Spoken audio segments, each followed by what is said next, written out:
शिव पुराण 5वां अध्याय बिंदुक का पिशाच योनि से उद्धार। सूत जी बोले, शौनक, एक दिन चंचुला आनंद में मग्न उमा देवी के पास गई और दोनों हाथ जोड़कर उनकी स्तुति करने लगी।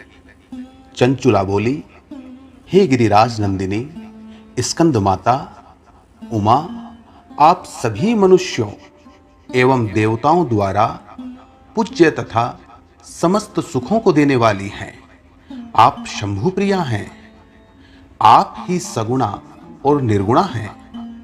हे सच्चिदानंद स्वरूपिणी, आप ही प्रकृति की पोषक हैं। हे माता, आप ही संसार की सृष्टि, पालन और संहार करने वाली हैं। आप ही ब्रह्मा, विष्णु और महेश को उत्तम प्रतिष्ठा देने वाली परम शक्ति हैं। सूत जी कहते हैं, शौनक, सद्गति प्राप्त चंचुला इस प्रकार देवी की स्तुति कर शांत हो गई। उसकी आंखों में प्रेम के आंसू उमड़ आए। तब शंकर प्रिया भक्त वत्सला उमा देवी ने बड़े प्रेम से चंचुला को चुप कराते हुए कहा, सखी चंचुला, मैं तुम्हारी स्तुति से प्रसन्न हूं। बोलो, क्या वर मांगती हो? चंचुला बोली, हे गिरिराज कुमारी, मेरे पति बिंदुक इस समय कहाँ हैं? उनकी गति कैसी हुई है मुझे बताइए और कुछ ऐसा उपाय कीजिए ताकि हम फिर से मिल सके। हे महादेवी, मेरे पति एक शूद्र जाति वेश्या के प्रति आसक्त थे और पाप में ही डूबे रहते थे। गिरिजा बोली, बेटी, तुम्हारा पति बिंदुक बड़ा पापी था। उसका अंत बड़ा भयानक हुआ। वेश्या का उपभोग करने के कारण वह मूर्ख नरक में अनेक वर्षों तक अनेक प्रकार के दुख भोग कर अब शेष पाप को भोगने के लिए विंध्य पर्वत पर पिशाच की योनि में रह रहा है। वह दुष्ट वहीं वायु पीकर रहता है और सब प्रकार के कष्ट सहता है। सूत जी कहते हैं, शौनक, गौरी देवी की यह बात सुनकर चंचुला अत्यंत दुखी हो गई। फिर मन को किसी तरह स्थिर करती हुई दुखी हृदय से मां गौरी से उसने एक बार फिर पूछा, हे महादेवी, मुझ पर कृपा कीजिए और मेरे पापी पति का अब उद्धार कर दीजिए। कृपा करके मुझे वह उपाय बताइए जिससे मेरे पति को उत्तम गति प्राप्त हो सके। गौरी देवी ने कहा, यदि तुम्हारा पति बिंदुक शिव पुराण की पुण्यमयी उत्तम कथा सुने तो वह इस दुर्गति को पार करके उत्तम गति का भागी हो सकता है।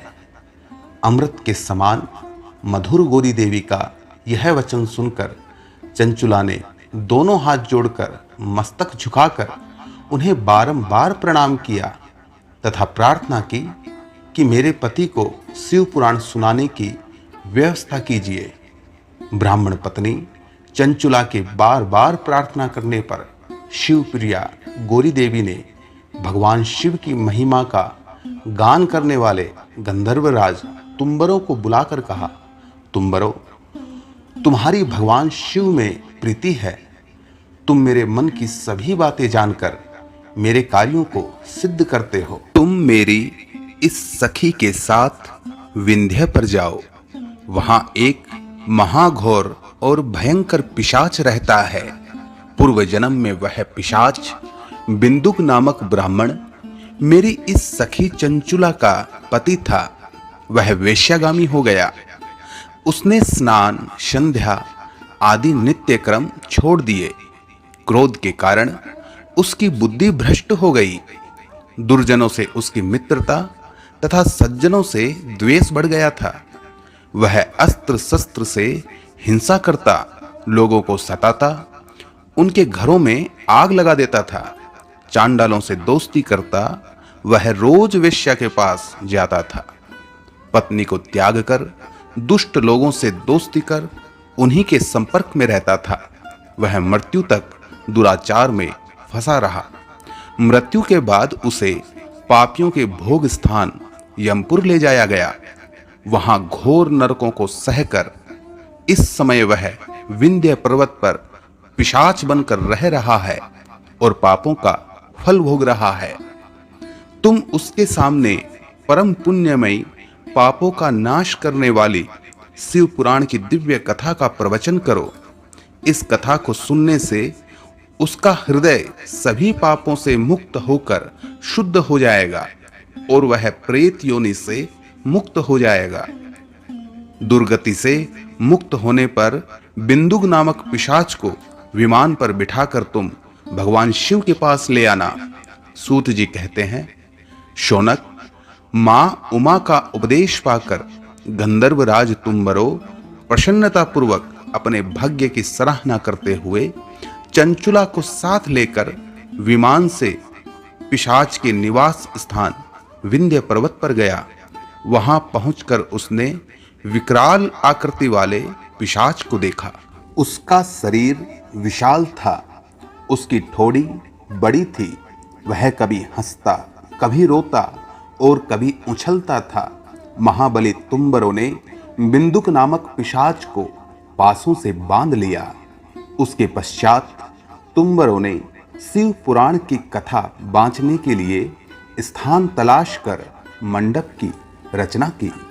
शीघ्र ही इस बात का पता लोगों को चल गया कि एक पिशाच के उद्धार हेतु देवी पार्वती की आज्ञा से तुम्बरो शिव पुराण की अमृत कथा सुनाने विंध्य पर्वत पर आया है। उस कथा को सुनने के लोभ से बहुत से देव ऋषि वहां पहुंच गए। सभी को आदर पूर्वक स्थान दिया गया।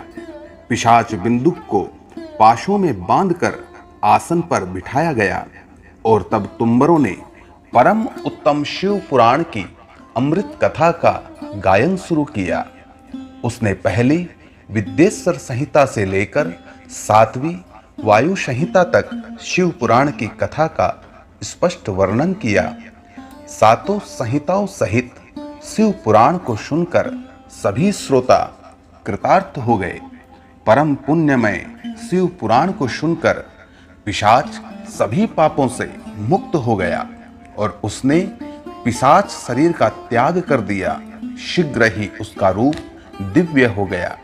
उसका शरीर गौर वर्ण का हो गया। शरीर पर श्वेत वस्त्र एवं पुरुषों के आभूषण आ गए। इस प्रकार दिव्य देहधारी होकर बिंदुक अपनी पत्नी चंचुला के साथ स्वयं भी भगवान शिव का गुणगान करने लगा। उसे इस दिव्य रूप में देखकर सभी को बहुत आश्चर्य हुआ। उसका मन परम आनंद से परिपूर्ण हो गया। सभी भगवान महेश्वर के अद्भुत चरित्र को सुनकर कृतार्थ हो उनका यशोगान करते हुए अपने अपने धाम को चले गए।